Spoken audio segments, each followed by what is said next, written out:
Reading with your kids. Hola, ni hao, konnichiwa, assalamu alaikum, shalom, marhaba, ciao, bonjour, namaste, jumbo, bienvenidos. Hey, my name is Jedley. Welcome to Reading with Your Kids. We're coming to you from the beautiful neighborhood of Reeville in the southwest corner of Boston, Massachusetts. We are so very honored and absolutely delighted that you join us in our mission to help all families grow closer through reading. We do that by sharing fun, thoughtful, and thought-provoking conversations with fascinating people who just happen to be writing books for kids of all ages. Please be sure to tell all of your family and friends about the show and let them know they can hear us on the WREB AM/FM 24/7 radio network. And they can find us on the iHeartRadio app, on Spotify, Apple Podcasts, Amazon Music, Good Pods, Podcast Addict, CastBox, wherever you find your favorite shows. We have a fantastic show lined up for you today. First up, Ashley Iman will be here to celebrate Ruby Rene Had So Much to Say. And later in the show, we'll meet father-son team Steve and Cliff Simmons. They'll be here to celebrate Where Do Ocean Creatures Sleep at Night? Are you looking for a creative way to bond with your kids? Let me tell you all about Drawing with Your Kids, the ultimate destination for artistic adventures. Join us as we dive into the wonderful world of children's books with renowned illustrators guiding you step by step. From beloved characters to whimsical scenes, unleash your imagination and create cherished memories together. Whether you're a seasoned artist or just picking up a pencil, there's something for everyone at Drawing with Your Kids.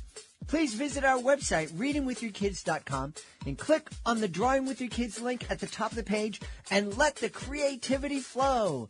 Drawing with Your Kids, where every stroke brings stories to life. Join us right now for one of my favorite parts of the world, Northern Virginia. Our guest is here today to celebrate her debut picture book. It's called Ruby Rene Has So Much to Say. Please welcome to the show, Ashley Iman. Hey, Ashley, how are you? I'm so excited to be here. How are you? I'm wonderful. I certainly hope that you have a lot to say here on the podcast. I've been known to talk a lot, so definitely think I have a lot to say. Well, why don't we start by talking about who Ruby Rene is and what is it that she has to say?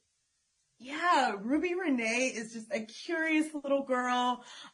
She is so excited to learn about the world around her. And as she learns, she thinks it's equally important to share it with her friends. So she has things to say about facts, history, questions she has, things she's excited to do. Like she has a lot to say. Yeah. You know, Ruby sounds a lot like my son when he was, between 3 and, he's 30 now, so.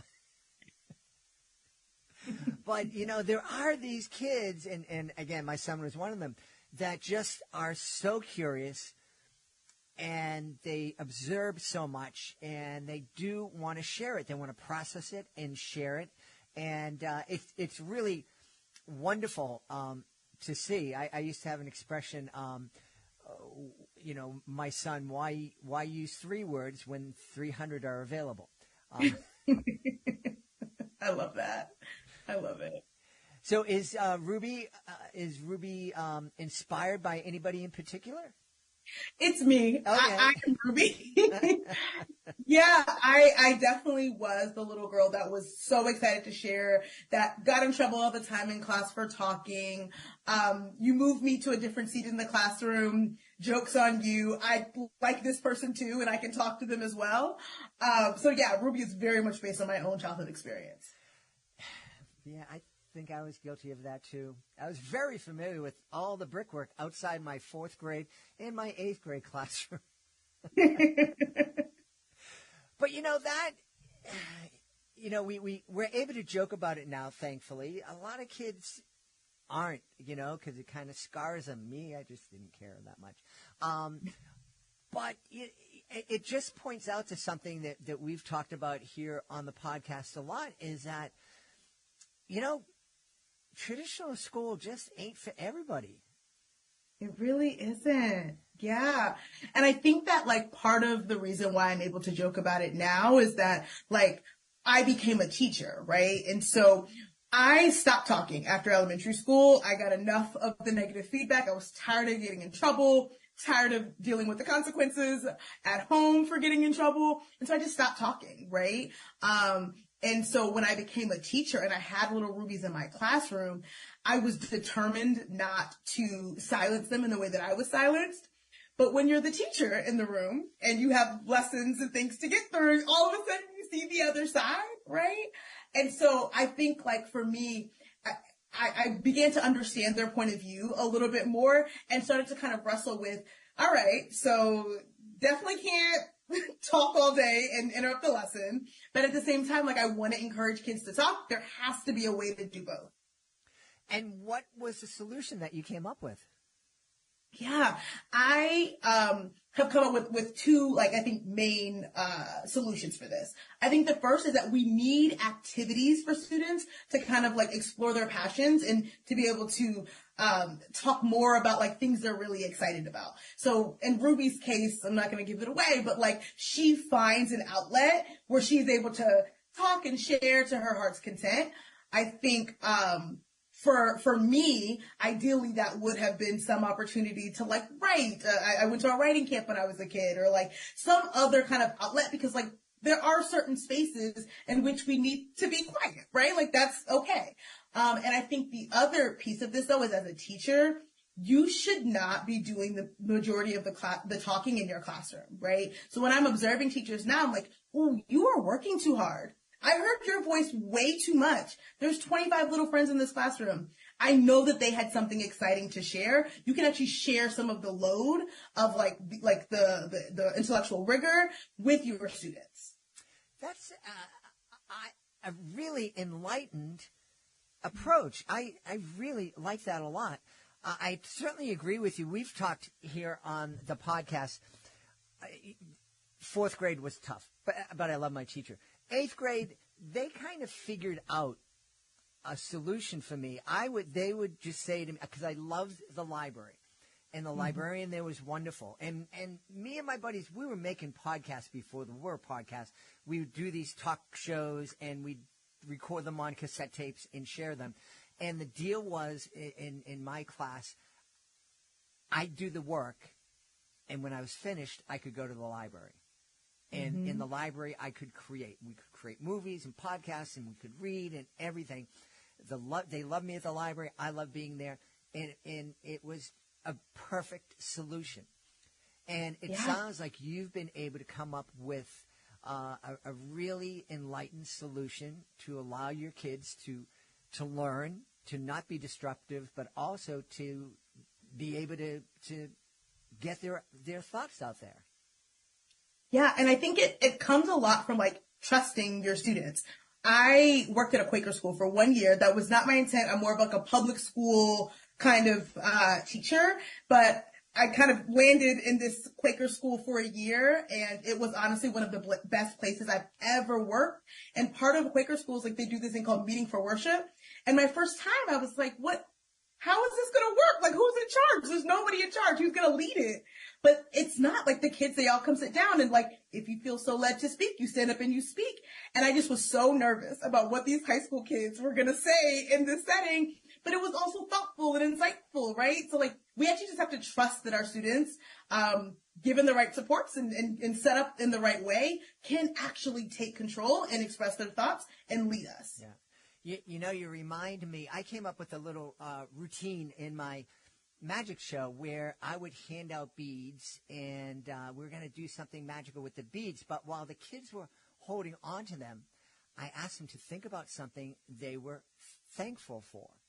And my son, he was, I think, in high school at the time. He goes, Pop, you can't do that in middle school because you know what middle schoolers are going to say.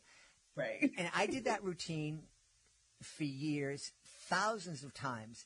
There was only one time I had a kid say something inappropriate. It wasn't really inappropriate. It was like, I like playing video games, or I like that I'm richer than other kids. It was something along those lines. Right. But I think I think we can trust kids a lot more than we do sometimes. Yeah. I think they'll rise to whatever expectation we set for them. Yeah. Going back to teaching kids that there's a time to talk and a time to be quiet, I know one of the things, it was a bit controversial in my family. I'm a firm believer that words are noises that we make with our mouth. And, the intent behind our words can be hurtful and hateful and inappropriate. But the words themselves, they're not so, the quote-unquote bad words. I had to do it with my kids. You can say them here, but it's not cool. There's certain places we can't say them. And my kids had absolutely no problem with that. Yeah. And so I think we could probably teach the same kind of lessons to our kids, just by letting them know, hey, we got to be respectful. And your teacher wants to hear from you, but she wants to hear from everybody else too. Absolutely. Context matters, right? So I used to talk to my students a lot about, when do we use this language? When is it appropriate? When is it going to get us what we need? And I would use the example of clothing, right? You could wear a swimsuit to the beach and that is 100% appropriate. It's going to get you what you need because you want to get in the water and that makes sense. If you wear a swimsuit to school, that is inappropriate. It is not, it doesn't actually fit the setting. The context is not right. And it's not going to get you where you're trying to go, right? And so there's nothing inherently wrong with the swimsuit in the same way that there's nothing inherently wrong with the slang that you use in your text message to your friends. But the context and the setting is inappropriate. And therefore you're not going to get as far with me explaining, trying to, express yourself and get what you need from me using slang that I genuinely don't understand because I'm an old person now, right? But that will work with your friends. It will make sense to them, right? So there's nothing, exactly like you're saying. It's not that the word itself or, what you're trying to express is wrong. It's that you have to be self-aware enough to understand the context of when it would make sense. Yeah. I don't know. I think when we talk to kids in this way, instead of just setting out a bunch of rules, you don't say that, and we sit down and we explain the context and why, and hey, you're trying to get something. No matter where you are in a day, you want to achieve something, you want to get something, you want to change something, and you really have to know that there are a bunch of different ways to try to do that, and some of the ways are a lot better than others. Yeah, absolutely. And I think that is to me, what we really should be trying to do with education, right? We want to make sure our kids are set up to go out into the world and to make whatever future they want for themselves a reality. Yeah. And in order to do that, they have to know how to communicate in multiple contexts. Yeah. Tell me, because one of the things I hear from educators when they come on, and we have a lot of retired teachers who become authors, and they're, like my beautiful wife, have been very frustrated at how education has changed. But I'm also hearing from younger teachers that one of the biggest challenges is not so much that the kids are quote unquote bad, they have issues with parents coming in, but it's that the day has become so structured for teachers where 9 to 9:15 you talk about this and you use this script and you can't go off the script, and if you don't get it done by 9:15 you have to move on to the next thing. Is that something that you're experiencing? Oh, absolutely. And I think it comes back to trust again, right? So we do not trust our educators to use their best judgment and to identify what makes the most sense for their kids. And that is so terrible, right? And I understand where that lack of trust is coming from. As we've struggled in a teacher shortage, unfortunately, the standards for what we expect of teachers have also diminished. And so if you are accepting and hiring folks that are less experienced or less qualified, then the way that you react to that is to provide more structure so that folks who don't really know what they're doing have a higher chance of being successful.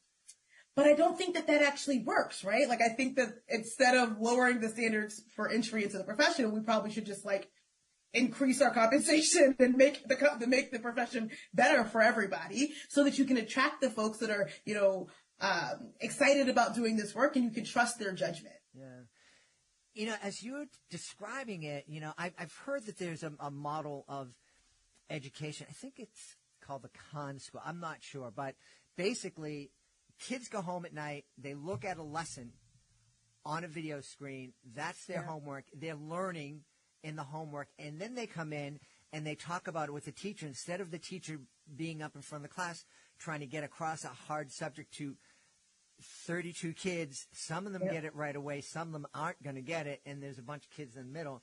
It's like, hey, okay, go home, watch this, come in the next day, and I'll sit down and figure out, you got it? Cool. You move on to the next thing. You didn't get it? You need my help? If you have people who don't have the skill and the experience to lead a class like that, why not turn on a video and then let the person, kind of, now you're not quite understanding what they were saying in the video.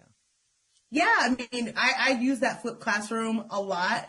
As a teacher, I especially used it. I'm a certified SPED teacher, but SPED was not my general, subject. I was really a middle school math teacher. But whenever a district finds out that you're certified SPED, you become the SPED teacher. And so I had a classroom where I was supposed to be functioning as both, and that is very difficult to do with 30 kids in a room at all very different levels, and you're also the SPED case manager. And so, yes, I use that flipped classroom all the time so I could make sure that, I'm giving you the content, and you can slow it down, speed it up, pause, because as you can tell, I talk really fast, right? You can't pause me in real life, but you can pause me on a video, and then we can kind of, work together and debrief it the next day. Yeah. You reminded me, my daughter attended, she did her degree program online, which was just perfect for her. But our pastor, he didn't get it. Older guy, beautiful man, just loved him. And he loved my daughter. But he would say to me, Jed, so she's learning on the computer. Yes, Father. Well, what happens if she's at home alone and someone comes and rings the doorbell in the middle of the class? I said, well, Father, she hits pause, goes and answers the door, takes care of it, comes back into what? Wait, what? She can hit pause? Yeah, and she can watch it back if she didn't get it the first time. And he's like, that's better than going into class. I mean, but that's great though, right? People learn at different paces. And so to be able to pause it without that fear, right? Because we do have students who will try, wait, can you go back? I didn't understand that. And then you hear the other students in the classroom groaning, whatever. And it's you can do your best to try to create a culture where that is not the case in the room, but it's going to happen, right? And we know the developmental age of our kids, right? And so for them to be able to learn at their own pace, to pause, to go back, to make sure they have their notes, I just think that's such a beautiful thing. Yeah. Oh, you're preaching to the choir here. I mean, I'm very sincere. I think it's we have to change. We make some changes in the educational system. One of the things that happened, my kids went to Catholic school for the most part. And one of the things that happened in Catholic school, it happened when I was in public school, but that was 100 years ago. But the older kids would come down and help the younger kids, and they loved it. The older kids loved being a reading buddy. The younger kids loved having that. My beautiful wife was that SPED teacher, and not only did she get whatever kid didn't fit into a SPED class, she also get the kids who were behavior problem. And we can't suspend anybody anymore, but we got to do something, and we can't just sit in the office. And so they would send these kids down to my wife's class. They would love it. And I would say to my beautiful wife, I goes, hey, why don't you turn this around? Why don't you say to the kid, hey, look, I don't want you to come down here as a punishment. I want you to come down here as a help, because these kids really like you, and you're a big kid, and they look up to you. So how about this? We work out this, and my beautiful wife would go into school, and they said, no, that's you can't do that. That's there's a lot of research. giving students jobs, right? Jobs where they can like feel a sense of like purpose and they're excited to, come to school every day because they know that they're needed, right?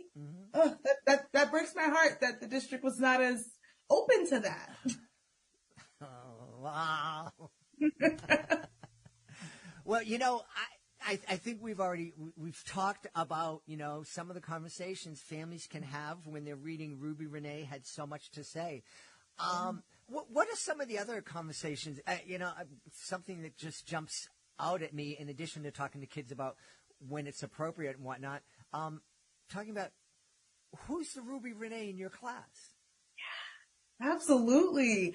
I think that would be so great, right? Oftentimes when we talk to our kids about what happened at school, we can't get much more than like, fine, it was good, no homework, right? But when we ask them about other kids in the room, they light up, right? They want to tell us about what's going on with their peers. And so I think that's a great way to kind of get them talking about what's happening in their classroom, but also who are the friends who are really talkative, and they might say that they're the Ruby Renee of their classroom, Yeah, absolutely. I love sharing this dirty trick that parents can play on their kids. It's a beautiful. I volunteered to drive kids everywhere. Yes. You need to go to ballet class. I'll drive. Football practice. Me, I got it. And because you become invisible. Yes. You're up there in the front, and I had a minivan. You could fit 12 kids. Well, not so much anymore. But you just fill up the van, and you just sit there nice and quiet, turn the radio down a little bit, and then you hear everything that's going on at school. They have no idea that you can hear. Yes. It's perfect. Oh my gosh. I love just kind of like listening to kids sitting at their lunch table. Eventually they'll forget that you're there. You learn so much. So tell me, what is it about or this new way of teaching for you as a children's author? What inspired you to take this step in your life? Yeah. Honestly, it was the pandemic. So I was teaching during the pandemic. They sent us home at first they thought it was like a week or two. They said they didn't really tell us what to do because they thought surely we'll just be back, in a couple of weeks. That didn't happen. And that was the first time that I didn't work, right? So I've had a job since I was 14 years old. I've always been doing something. And so the pandemic was literally the very first time I stopped, right? Even as a teacher, I always got a summer job to explore something else. And so when I was sitting there and I had nothing to do, I started kind of like going through, like boxes that my parents had brought to me, like, get this out of my house, Ashley. And in the boxes were like my journals from, being from my elementary, middle, and high school days. Like I've kept journals my entire life. And reading through those elementary journals, I was like laughing and joking, like, oh, this girl is so funny. And then you can see where it stops. And I started to wonder, like, what was happening for me that made me, not feel like I could, speak up in class anymore. I later read the page that told me exactly what happened. And then I started to wonder, like, what would I have wanted for Ruby, right? Like, what would I have wanted for myself in those situations? And then how could I make that true for Ruby? So really writing the book was kind of like a letter to little Ashley. I just didn't want to call her Ashley, gave her a different name, but like, this is what could have been true for you, right? Like you were very talkative. I know you were probably driving your elementary school teachers crazy. And that was a beautiful like part of you. And this, like, we could have found other ways to make you feel really appreciated. Beautiful. Kind of like therapy. Yeah, it really was in a way. Yeah, that's awesome. The pandemic, I think the pandemic is going to come down to be known as the virus that spawned thousands of children's books and 2 million podcasts. Oh, 100%. So I understand that Ruby Renee had so much to say, is a first in what is going to be a series. Yeah, I'm really excited. We're finishing up the second book right now. Excellent. And how we hear about bands, they've worked their entire career, 10, 15 years to get that first album out there. And it's a big hit. And then it's like, oh, the record company goes, all right, we need number 2 in 6 months. Is that kind of something that you dealt with? It was, and I was stuck. I said, oh my gosh, I actually don't know. I didn't think this far. I just wanted the first story. But I'm really grateful. I have an incredible agent who is, in some ways became like my writing partner, right? Like I'm like, here's the idea that I have. Here's what I'm thinking. And we just would kind of go back and forth until I was able to get out that second draft. Excellent. And is it as much fun as you thought it would be? I think it's more fun. It's more fun. I don't know. I think that so much of my work now is, and I like it. I like the data, the spreadsheets. Like, there's a very clear end in mind with everything that I do right now. With Ruby, it's just so much more open-ended, and it's a creative side to myself that I didn't really know that I had. And so, yeah, it's been a lot of fun. Yeah. Well, that's really wonderful. Just, you have so much insight into education. One of the things that we've talked about, we recently talked about it with an elementary and middle school principal about the need for us to build, for parents to go back to being partners with teachers instead of adversaries. We've talked about, parents, you need to be advocates for your kids. And if they're not getting what you need to speak up. And that's a great thing. But not every kid needs an advocate coming to school with boxing gloves on and a baseball bat in their hand to pummel the teachers. I think the first approach is to, hey, let's work on this together. Yeah, I agree with that. I also think it's really important for schools to provide opportunities for families to actually play that role of like, as a partner, right? So often the only time that families are invited into our schools are like conferences where we're talking about grades or like graduation or promotion ceremonies. And so what I remember, my mother was like coming to class just to like help with, the ancient Egypt, unit, right? There were so many more structured opportunities for our families to be in our buildings, to support, to help, to be a part, and to build relationships. I think it's hard sometimes for a family to only hear one side of a story and then probably from their child who is likely leaving lots of parts out, and then come in and like want to be protective if they have not had the opportunity to build relationships with the school as well. Yeah. I know because of my touring travels, I was away a lot, but I was also home a lot, and I was able to maintain. So if there was a field trip coming up, I was able to say, I'm not touring. And so I did. I built that relationship. I'm still friends with my son's and daughter's kindergarten teacher. She came to visit me when I was in the hospital last year. And they're 28 and 30. So, that's what I wish for every parent out there, is build a relationship. Because, Ashley here, how cool would it be for your kid to be in Ashley's class and you get to know Ashley and hang and help her and go on field trips and go on apple picking, and the kids are done picking apples in 10 minutes and you got to do something else. Yeah, honestly, my families have been one of my favorite parts of the job, right? They're so funny and they're so helpful.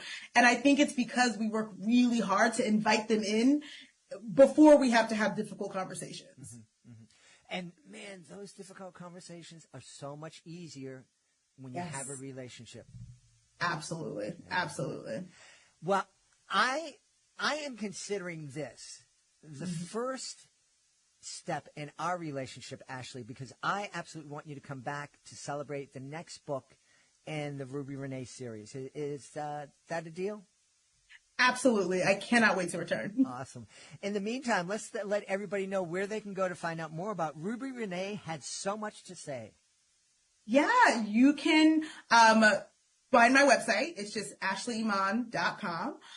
Also, you can find Ruby in any bookstore.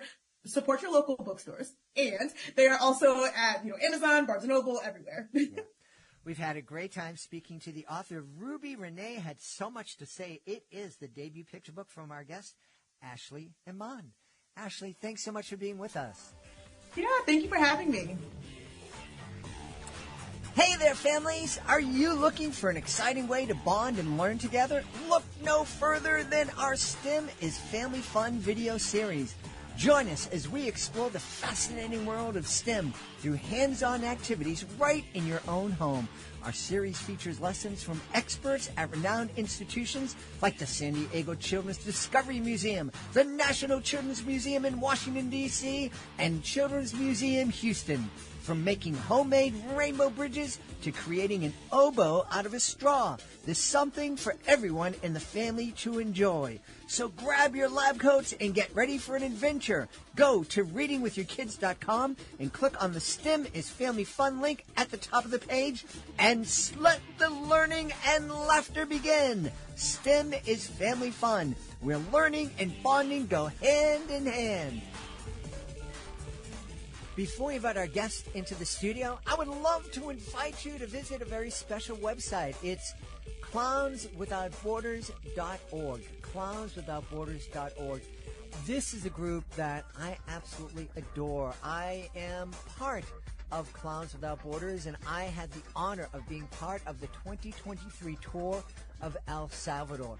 I had so much fun joining with artists from all over the world to bring a smile to people who really needed it and really appreciated it too.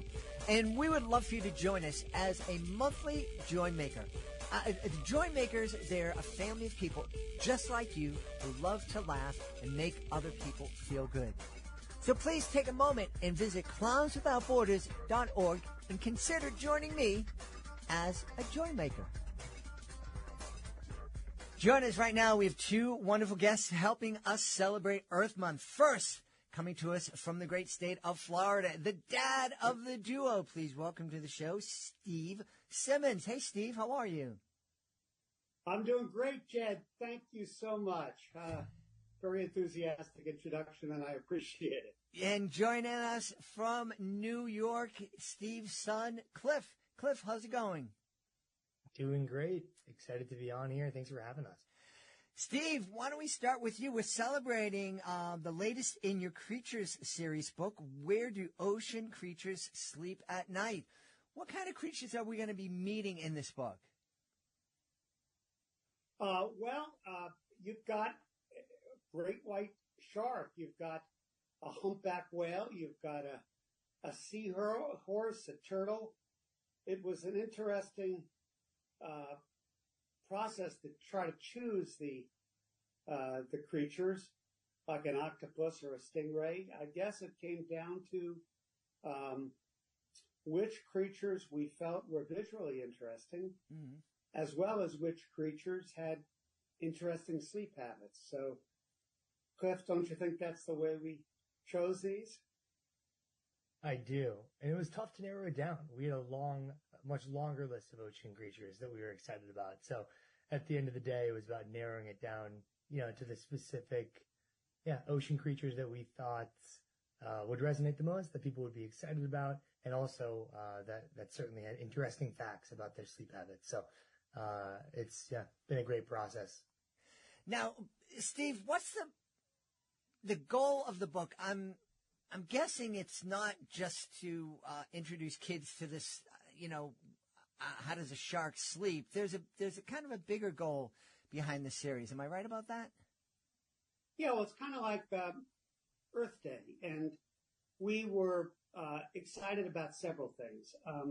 First of all, having children learn about the environment. And the Earth is such a beautiful thing. The ocean is, 3/4 of the Earth's surface and then some. It's a wonderful world underneath the water.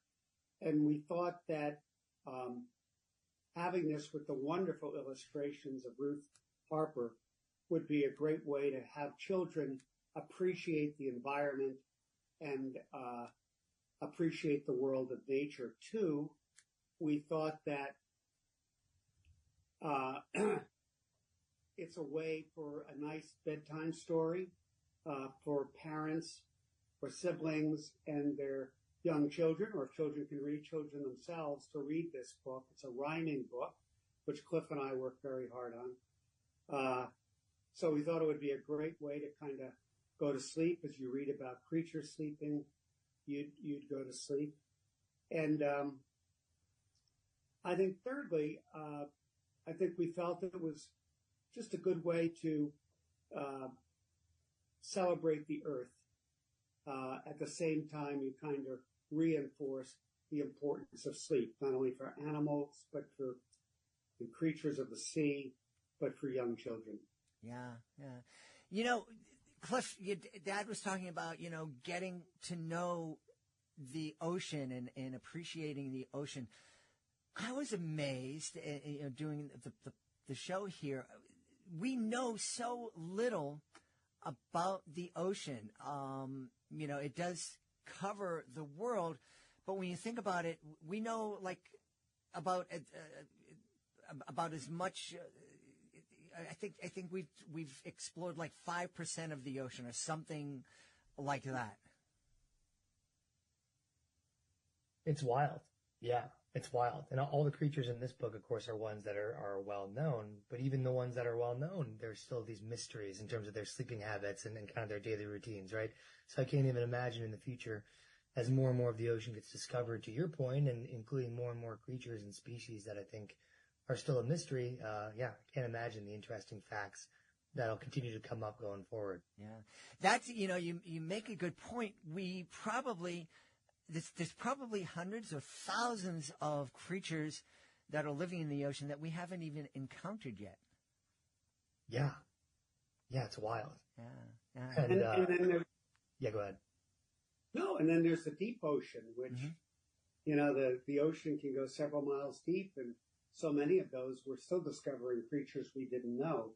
But to Cliff's point about sleeping habits, and my point about Ruth Harper's illustrations, who knew that, if you look at this, who knew that a stingray, there's a stingray, who knew that a stingray buries itself in the sand to sleep at night with its eyes up? So it keeps watch on prey. I mean, these are quite interesting, ideas. Or who knows, for example, that a parrotfish, which is a brightly colored fish and one that, I see snorkeling here all the time, who knew that a parrotfish, again, you can see Ruth's beautiful illustrations, who knew that a parrotfish kind of builds a little cocoon around itself to sleep at night?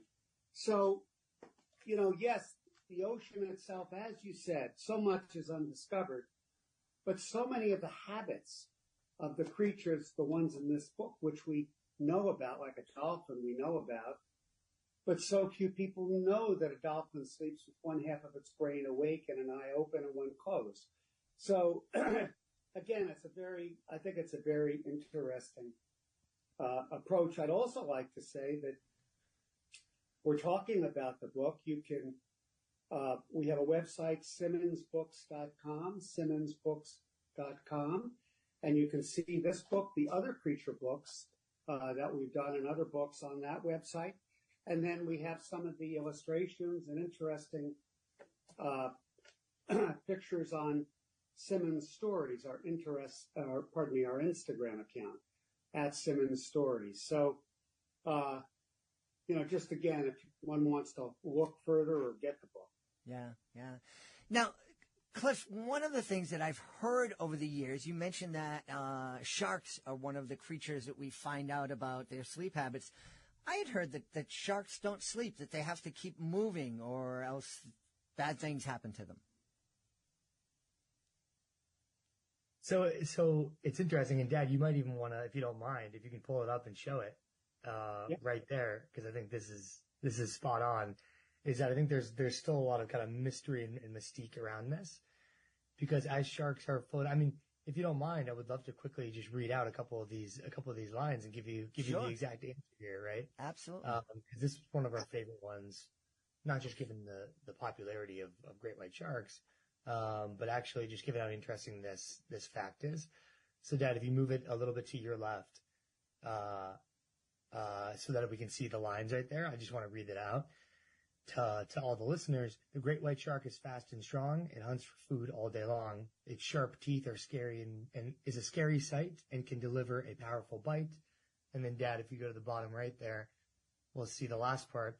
Even a great white needs rest to thrive, but it must swim while sleeping to stay alive. So in other words, basically great white sharks, instead of swimming at their maximum velocity or clearly, hunting creatures, etc., when they're sleeping, they're actually found swimming in a very slow, kind of steady way. And they're almost a little bit, catatonic, right? And so when great whites are sleeping, all the articles and all the scientific studies about great whites sleeping, it's during that state. They have to keep swimming though, or else literally they won't be able to survive. So they're not staying totally still. They're more still than they normally are though, and they're moving and swimming ever so slightly in a forward direction. And that's the closest thing that great white sharks do to sleeping. Wow. Which is fascinating. Yeah. It really is fascinating. And that's one of the things that I loved about being a parent to young kids. My kids are now adults now, but when they were younger and reading a book like Where Do Ocean Creatures Sleep at Night, it gave me license to be amazed again. As my kids were being introduced to different things and would say, wow, look at that. And that's how a shark sleeps. And that's how a stingray sleeps. It was, a great excuse for me to go, yeah, that is a wow thing. It's really cool.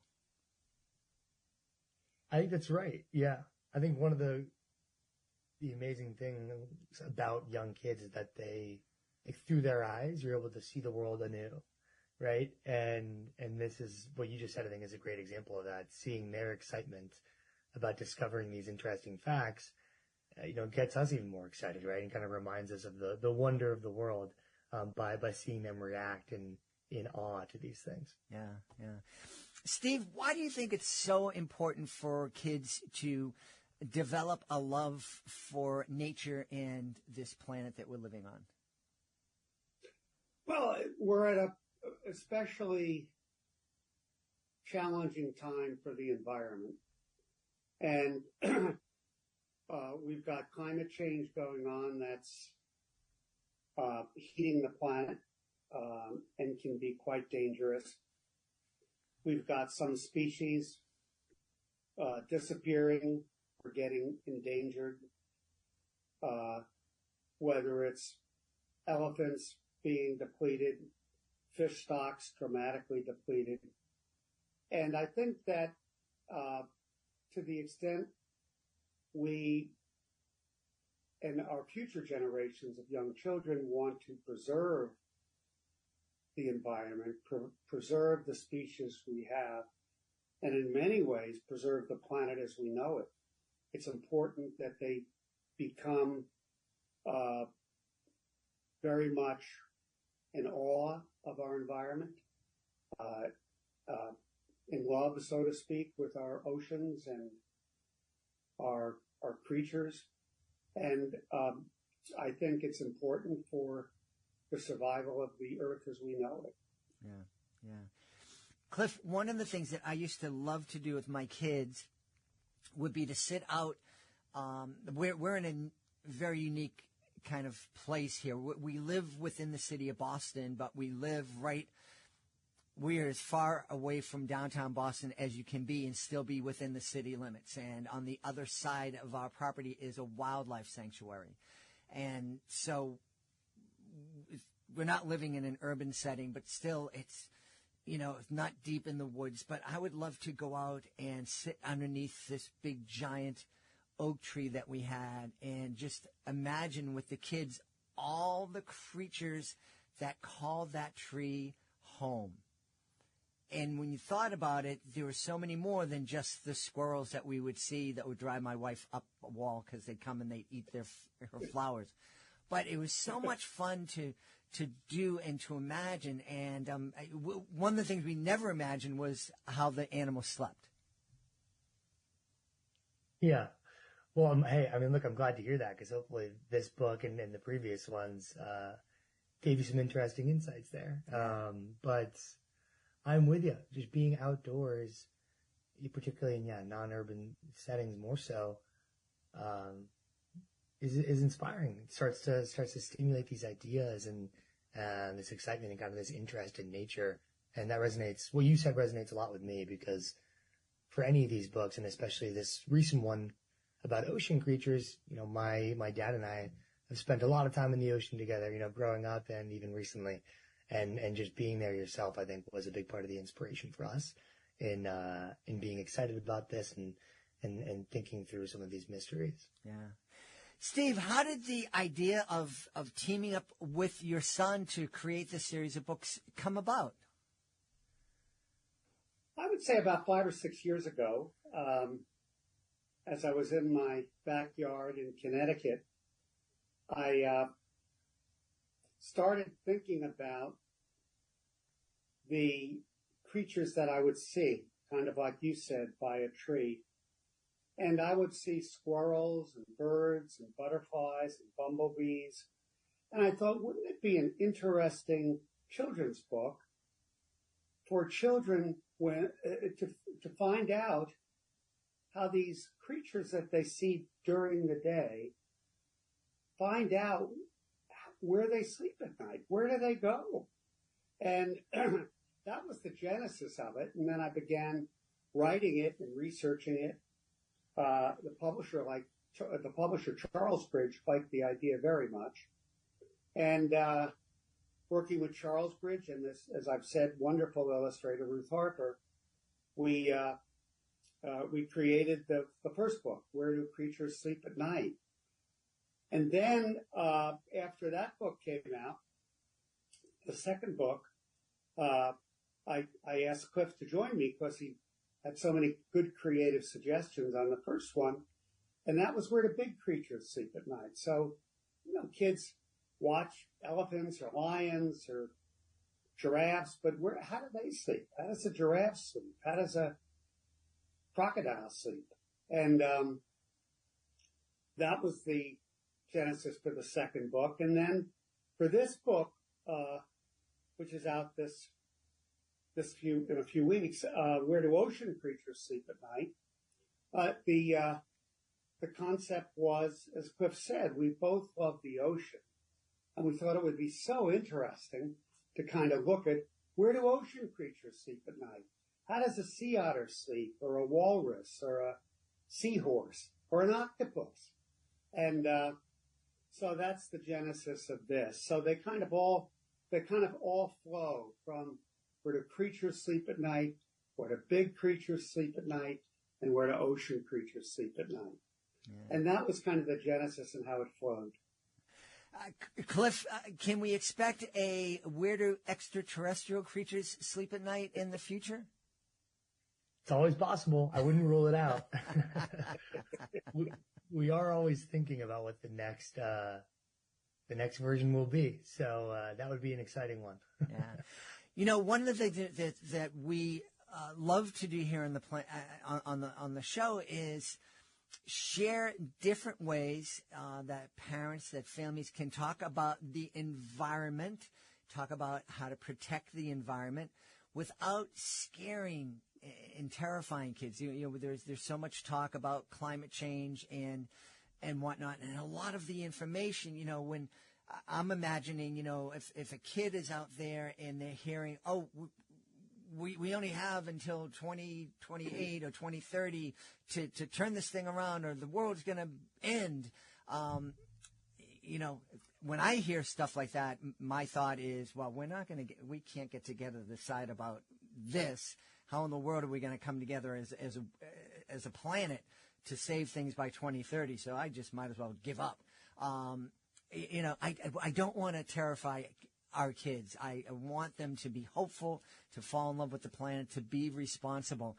And it sounds like that's something families can do with Where Do Ocean Creatures Sleep at Night. I think that's right. And I think it's not necessary to scare kids. I think the point is to try to get them to appreciate the environment and to love the environment. And I think the rest of that will come when they get a little older. But for now, the task is to be, so much in wonder at this natural world of ours. I'd also say that, another message of Where Do Ocean Creatures Sleep at Night is how important sleep is for young people. So they read about how these creatures Even the mighty whale, humpback whale, needs some rest. Even a dolphin needs to sleep. When they read about these creatures, or in the second book, a lion sleeps 18 hours a day, or a hippo needs to sleep. When they read about these things, it stresses the importance that even creatures like this need to sleep, and that young people, so that they can get up and go to school tomorrow, that they can have their bodies grow and develop so that they can have energy themselves the next day, they need to go to sleep. So that's another important message. And we put a little author's note at the end that talks about the importance of sleep. So lots of things to get from these books. Yeah. Cliff, I think that's a pretty, that message about sleep is pretty important for college kids to hear. Absolutely. It absolutely is. Yeah. Maybe a future iteration of one of our books. We'll need to target some older folks. That sounds good. Yeah. But I couldn't agree more. I mean, across the board. And so, yeah, it's one of the fulfilling parts about this series of books, I think, is being able to send that message in an educational way, to families and to kids, that are so young and still developing. Awesome. Well, go ahead, Steve. I just wanted to say, well, if parents want to get these books and read it to their college-age students or college-age students too, they go to, I'm sorry to be commercial here a little bit, but they can go to SimmonsBooks.com. They can go to Amazon.com. They can go to our Instagram account, Simmons Stories, and look at some of the information there as well. So. Steve obviously got a lot of sleep last night because he anticipated what my question was going to be, just to remind everybody where they can get some more information about the book. And so I want to thank you for that. And I want to thank you both for being on the podcast. Our guests today have been the father and son team, the creators of Where Do Ocean Creatures Sleep at Night, Steve and Cliff Simmons. My friends, thanks so much for being with us. Thanks for having us. Great to be here. Thanks again. Great to be here. We hope you've enjoyed this episode of Reading with Your Kids and will join us for the next exciting episode of the show. Until then, please be sure to connect with us on social media. Facebook.com/readingwithyourkids, at Reading With Your Kids on Instagram and TikTok, and at Gently Magic on Twitter. We have a great YouTube channel, youtube.com/readingwithyourkids. Our YouTube channel is the place where you can find our STEM is Family Fun videos and our Drawing with Your Kids videos. They really are a lot of fun. You and your kids are going to love them. Check it out today, please. A lot of people ask how they can support the podcast, and I really appreciate that. A couple of things you can do. First, of course, you can let people know about the show. You let your family, your friends, your social media followers, let them know about the show. They're probably going to check it out. We really appreciate that. You can also help us by leaving a review. Wherever you find our show, you can leave a review, whether it's the iHeartRadio app, Spotify, Amazon Music, Apple Podcasts, Good Pods, wherever. You can leave a quick review about a particular episode or the show in general. That really helps a lot. I want to thank the folks who made today's show so wonderful. Of course, I want to start by thanking our guest, Ashley Iman. Please be sure to check out Ruby Renee, had so much to say. And, of course, I want to thank Steve and Cliff Simmons. Where Do Ocean Creatures Sleep at Night? That's the title of their fantastic book. I want to thank my team, Fatima Khan, Chris Doherty, Rory Grady, Judy Hu. I want to thank my beautiful wife for all of her support, but most of all, we all want to thank you. Thank you so much for taking the time to join us today, and as always, thank you so very much for taking the time to make the world a better place, and you do that every time you read with your kids. I'll be looking for you in the next episode of Reading with Your Kids.